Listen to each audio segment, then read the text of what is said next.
Prisoners about to be processed through this here St. John's County Jail, built in 1891. I am Deputy Beatrice and I'm going to do the processing. A little bit of history. In the 1880s, a man by the name of Henry Flagler, you all know Flagler is right, he's one of them oil tycoons, he and John D. Rockefeller. Those two men created Standard Oil. Now, Flagler came to St. Augustine in the 1880s. He certainly liked what he saw, but he didn't like the hotels, so he decided he was going to build his own hotel, built the Ponce de Leon, opened January 1888, right in downtown.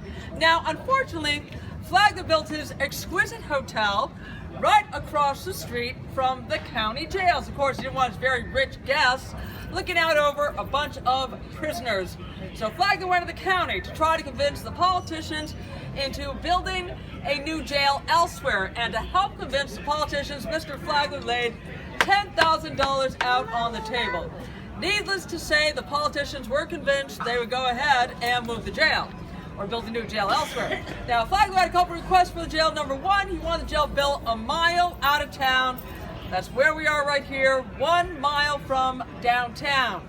Request number two, he did not want the jail looking like a jail. He wanted the jail to blend in with the surrounding residential area. Now, you probably have never seen a jail quite like this. It is built in a style of architecture called Romanesque Revival with elements of a Queen Anne Victorian design. You probably have never seen a jail with a front porch and rocking chairs, and that is Flagler's second big mistake, because we get tourists all hours of the day and the night wanting to rent a room in our fancy hotel. We have to tell these tourists we only do long-term accommodations. It could be 1 to 5 years. Now, we're going to go in the jail. We are not going to go through the front door. That's for respectable folk. We're going to head around the back.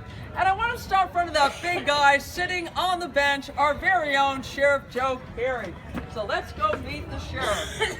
He's a statue.